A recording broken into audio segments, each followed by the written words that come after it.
বাঙালির সবার প্রিয় কাতলা মাছের একটা রেসিপি আপনাদের আজকে করে দেখাবো। খুবই সহজ পদ্ধতিতে এবং কয়েকটা ঘরোয়া মশলা দিয়ে এই রেসিপিটা করে দেখাবো।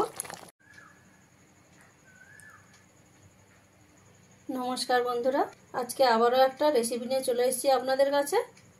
বাঙালির সবার প্রিয় কাতলা মাছের কালিয়া। এই রেসিপিটা আমি কিভাবে করেছি আপনারা প্রথম থেকে শেষ পর্যন্ত ভিডিওটা স্কিপ না করে দেখতে থাকুন।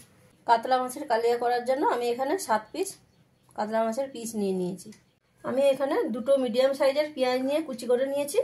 তো আমি এই রান্নাতে দুভাবে পেঁয়াজটা ব্যবহার করব। এই পেঁয়াজটা কেটে নিয়েছি তেলের উপরে দেওয়ার জন্য। আর এখানে নিয়েছি 3 পিস বড় সাইজের পেঁয়াজ কেটে নিয়েছি। এটা আমি পেস্ট করার জন্য নিয়েছি। পেঁয়াজের পেস্ট বানানোর জন্য আমি একটা মিক্সির জার নিয়ে নিয়েছি। তাতে দিয়ে দেবো কেটে রাখা পেঁয়াজগুলো, দিয়ে খুব ভালো করে একটা পেস্ট বানিয়ে নেব। আর একটা পেস্টের জন্য 5-6 পিস কাঁচা লঙ্কা, 20 গ্রাম আদা, 12 কোয়া রসুন দিয়ে দিলাম। দিয়ে জল দিয়ে ভালো করে পেস্ট করে নেব। আমি এখানে সব শেষে যে পেস্টটা বানিয়ে নেব তার জন্য এখানে 4 পিস মিডিয়াম সাইজের টমেটো কুচি করে নিয়েছি। মিক্সির জার নিয়ে তাতে টমেটোগুলো দিয়ে ভালো করে একটা পেস্ট বানিয়ে নেব। কাতলার কালিয়া করার জন্য প্রথমে মাছগুলোকে ম্যারিনেশন করে নেব। তার জন্য দিয়ে দিচ্ছি পরিমাণ মতো লবণ, পরিমাণ মতন হলুদের গুঁড়ো,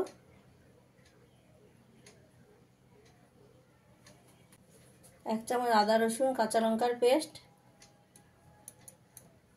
1 চামচ সর্ষে তেল দিয়ে খুব ভালো করে মাছগুলোকে মেখে নেব। মাছগুলোকে আমি ভালো করে ম্যারিনেশন করে নিয়েছি। এবারে মাছগুলো 15 থেকে 20 মিনিট রেখে দেবো, যাতে ভালোভাবে মাছের মধ্যে লবণ আর হলুদটা ঢুকে যায়। প্রথমে মাছটা ভেজে নেব। তার জন্য একটা কড়াই নিয়ে গরম করে নিয়েছি। তাতে দিয়ে দিলাম সর্ষের তেল। তেলটা দিয়ে তেলটাও খুব ভালো করে গরম করে নিতে হবে। তেলটাও খুব ভালোভাবে গরম হয়ে গেছে। এবারে একে একে মাছগুলো দিয়ে ভেজে নেব।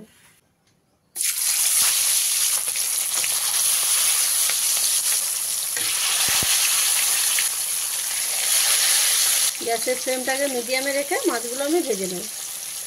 মাছগুলো তেলে দেওয়ার পরে 2-3 মিনিট ভালো করে ভেজে নিয়েছি। এবারে মাছগুলো উল্টে পাল্টে ভেজে নিতে হবে।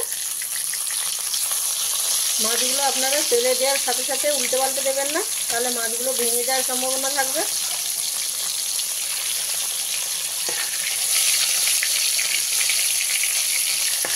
এইভাবে মাছগুলোকে আমি উপাসের পিঠটাও ভালো করে ভেজে নিই। মাছটা আমি 2 সাইডে ভালো করে ভেজে নিয়েছি। এবারে তুলে নিই।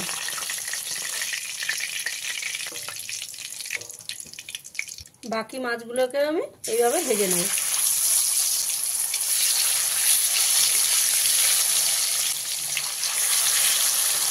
বাকি মাছগুলো আমার ভাজা হয়ে গেছে, তুলে নিলাম। এবার ওই একই তেলে দিতে হবে একটা তেজপাতা, 1 টুকরো জয়িত্রী, 2 টুকরো দারচিনি, 4 পিস লবঙ্গ, 4 পিস এলাচ। এটা থেকে খুব সুন্দর মিষ্টি গন্ধ ছেড়ে দিলে তারপরে এখানে দিয়ে দিতে হবে কেটে রাখা পাতলা করে পেঁয়াজ। পেঁয়াজটা দিয়ে খুব ভালো করে পেঁয়াজটাকে লাল লাল করে ভেজে নিতে হবে। পেঁয়াজটা আমি এখানে 2 রকমভাবে ব্যবহার করব। গ্যাসের ফ্লেমটা এই সময় আপনারা মিডিয়ামে দেবেন, দিয়ে পেঁয়াজটাকে ভালো করে ভেজে নেবেন। যখন দেখবেন পেঁয়াজটা এরকম লাল লাল ভাজা হয়ে গেছে, তখন এর মধ্যে দিয়ে দিতে হবে 1 চামচ চিনি। এই চিনিটা যখন ক্যারামেল হয়ে যাবে তার কালারটা কিন্তু খুব সুন্দর আসবে।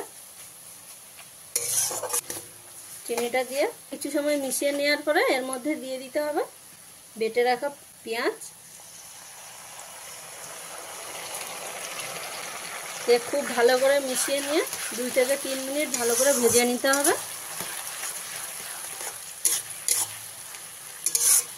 যতক্ষণ না পর্যন্ত পেঁয়াজের কাঁচা গন্ধটা চলে যাচ্ছে ততক্ষণ ভেজে নিতে হবে। এই সময় আপনারা গ্যাসের ফ্লেমটাকে মিডিয়ামে রাখবেন।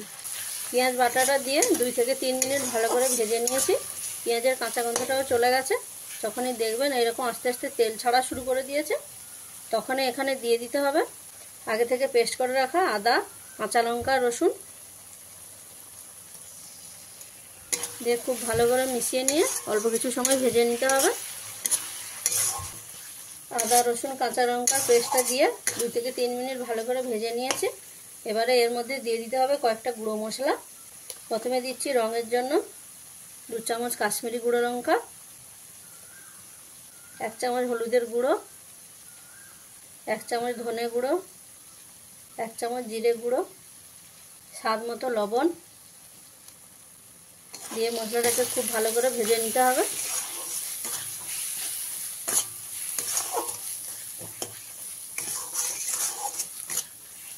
মশলাগুলো দিয়ে আমি 2-3 মিনিট ভালো করে ভেজে নিয়েছি। যখনই দেখবেন এরকম আস্তে আস্তে তেল ছাড়া শুরু হচ্ছে, তখনই এর মধ্যে দিয়ে দিতে হবে পেস্ট করে রাখা টমেটো। টমেটোটা দিয়ে এবারে খুব ভালো করে কষিয়ে নিতে হবে যতক্ষণ পর্যন্ত না টমেটো থেকে কাঁচা গন্ধটা যাচ্ছে এবং মশলা থেকে সম্পূর্ণ তেলটা ছেড়ে দিচ্ছে, ততক্ষণ মশলাটাকে খুব ভালো করে কষিয়ে নিতে হবে। গ্যাসের ফ্লেমটা এই সময় আপনারা মিডিয়ামে দেবেন। টমেটো পেস্টটা দিয়ে ভালো করে কষিয়ে নিয়েছি, দেখুন তেল ছাড়তে শুরু করে দিয়েছে।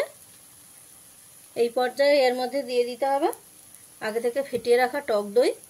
দইটা দেওয়ার সময় গ্যাসের ফ্লেমটা একদম লোতে করে দেবেন, নাহলে দইটা ফেটে যাওয়ার সম্ভাবনা থাকবে। দইটা দিয়ে খুব ভালো করে মিশিয়ে নিতে হবে।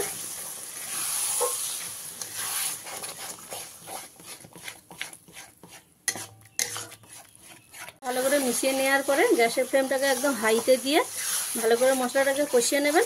যতক্ষণ পর্যন্ত সম্পূর্ণ তেলটা ছেড়ে আসছে ততক্ষণ আপনাদের ভালো করে কষিয়ে নিতে হবে। দইটা দিয়ে মশলাটাকে খুব ভালো করে কষিয়ে নিয়েছি, দেখুন তেল ছেড়ে দিয়েছে মশলা থেকে। এই পর্যায়ে এর মধ্যে দিয়ে দিতে হবে পরিমাণ মতন জল।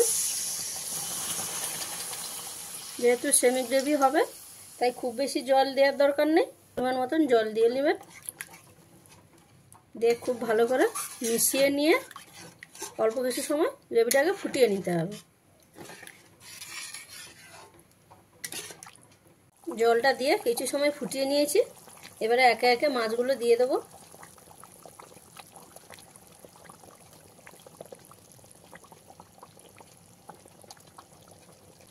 বন্ধুরা, আমি যেভাবে রান্নাটা সিম্পলভাবে খুব সহজ পদ্ধতিতে আপনাদের করে দেখালাম, আপনাদের অবশ্যই ভালো লাগবে।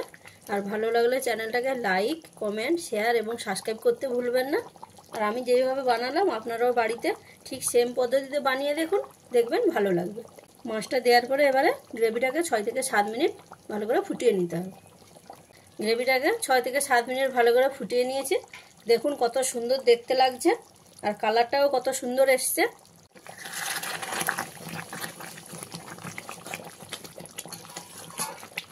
কিছু সময় ফুটিয়ে নিয়েছি, রান্নাটা আমাদের কমপ্লিট হয়ে এসছে।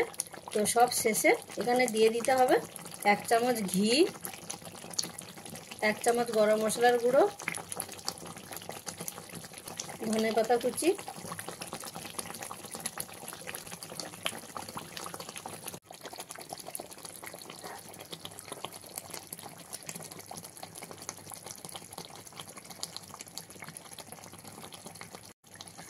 সমস্ত কিছুকে ভালোভাবে মিশিয়ে নিতে হবে। এই রেসিপিটা দিয়ে গরম ভাতের সাথে খুব ভালো লাগে। ভালো করে মিশিয়ে নিলেই আপনাদের রান্না কমপ্লিট। রেসিপিটা কেমন লাগলো আপনারা আমাকে কমেন্টে জানাতে ভুলবেন না। এতক্ষণ দেখছিলেন আপনারা মনের মতন রান্না। দেখা হচ্ছে আপনাদের সাথে আর একটা নতুন রেসিপি নিয়ে পরের ভিডিওতে। রান্নাটা আমার কমপ্লিট হয়ে গেছে, আমি এবারে নামিয়ে নিচ্ছি। রান্নাটা আমি কমপ্লিট করে এইভাবে নামিয়ে নিয়েছি।